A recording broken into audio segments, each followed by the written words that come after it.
Hi, I'm Noel, and today I'm going to review a little film called Creature.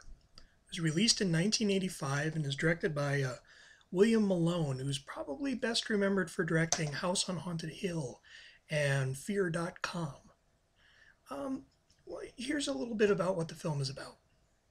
The film takes place in a future controlled by two corporate powers. One is American, the other West German. Yeah, I don't get that one either. Ships from both of the companies land on Titan, one of the moons of Saturn, so they can each try to claim whatever they can from recently discovered ancient alien ruins. The Germans get there first, but all of them quickly turn up dead, except for Klaus Kinski. The Americans wreck their ship when they land on a sinkhole and team up with Kinski to try and get the German ship up and working so they can all go home. Why are they all so willing to work together? Well, there is a limited supply of air. Oh, and this little thing like a carnivorous alien that was freed from the ruins. Not only does it kill and stalk and bite heads off, but it creates little parasites that act as remote control brains for the corpses of its victims. These zombies increase in number, create confusion, and even claim Kinski as one of their own. But the alien is blown up in the end and the ship takes off to a new tomorrow. If you can't tell by now, this is one of the many films released in the 80s that's a knockoff of Alien. Here's a little checklist of how close they are. Grayscale wardrobe involving cargo pants and tennis shoes? Check. Dark, dusty world with jagged rock pillars? Check. Debates over company interests? Any systematized transmission indicating a possible intelligent origin must be investigated. I don't want to hear it. We don't know that's intelligent. I want to go home and party. Parker, will you just listen to the man? Check. Yeah, you make yourself clear. But let me remind you, Mr. Davison, you may be the captain of this ship, but I'm still the commander of this mission. You might find yourself without a job when you get home. The discovery of alien ruins? Check. Looks like you found what you're looking for. The discovery amongst those ruins of organic pods that contain hostile aliens? Check. Oh, Jesus Christ! A respected thespian going nuts and turning on everybody? Check.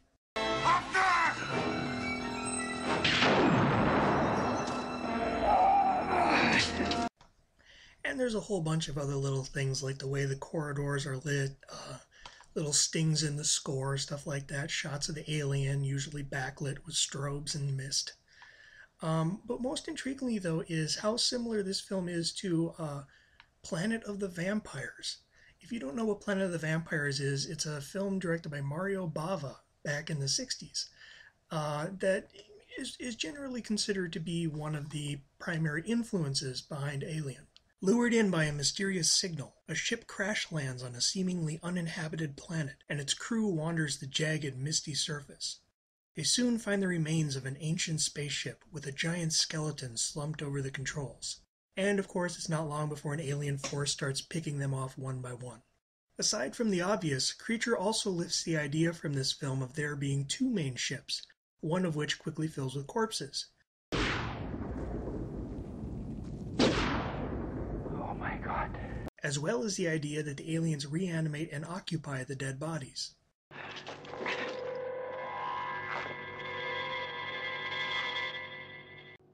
Salas. Just his body. When we found this great evil, they're using it for food. What do you mean?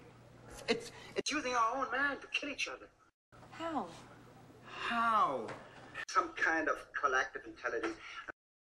Now look, I think it's time for a walk. We all have to get back in shape, huh? So not only is this a ripoff of a ripoff, but it's ripping off what the earlier ripoff ripped off. And then there's The Thing from Another World, which this film not only rips off, but the characters directly reference in the film itself. I saw a movie once where a group of people were trapped in an ice station by a carrot from another planet. Wait a minute! They killed it by electrocution. They set up a grid on the floor, and when they got it in position, they simply melted it away.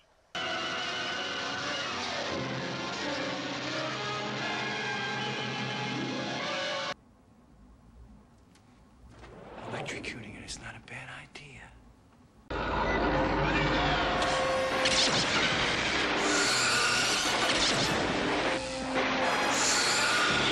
I've got to be honest, I'm actually a bit of a fan of William Malone's films. I absolutely love House on Haunted Hill. Fear.com has problems, but when it's scary, it's freaking scary. He's not the strongest when it comes to stuff like character and story development and all that stuff. He's not bad, he's just kind of so-so. But he has a visual style that feels like a carnival funhouse, as these strikingly designed and genuinely disturbing things just jump out at you. We do get the occasional early flourish of style here from him, like the occasional bright flash of blood, or a pretty halfway decent decapitation sequence. Or my favorite scene in the movie, where a zombie chick lures her boyfriend off the ship, then strips down, peels off his helmet, and sucks face with him while he suffocates in the methane atmosphere. Sadly, the rest of the movie is just pretty boring and bland and awkwardly staged, as characters either just stand around, wander around the darkness, or run up and down the same poorly lit corridors again and again and again.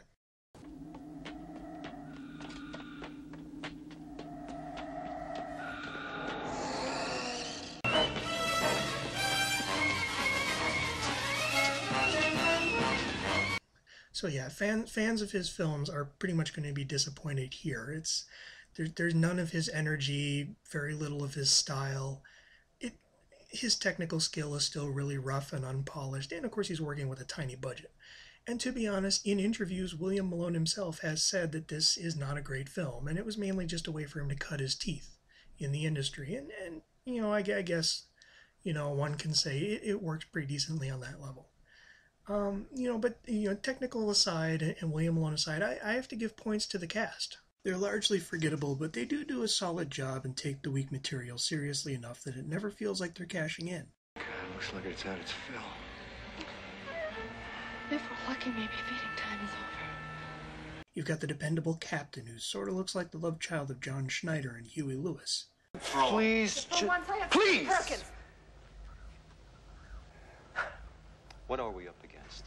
The gal Martin Short wanted to hook up with in inner space, whose defining characteristic here is that she only brought a single book to read during the voyage. How many times are you going to read the same book? I happen to like this book.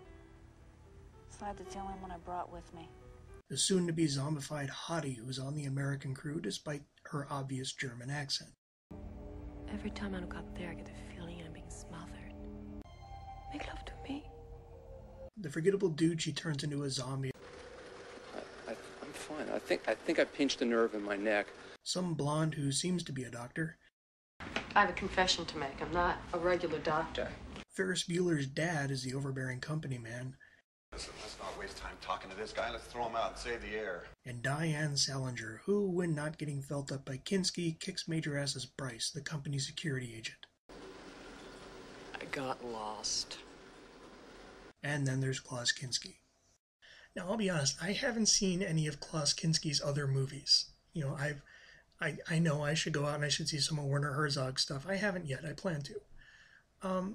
But I have heard about his reputation for being kind of an ornery bastard and being very eccentric and very temperamental.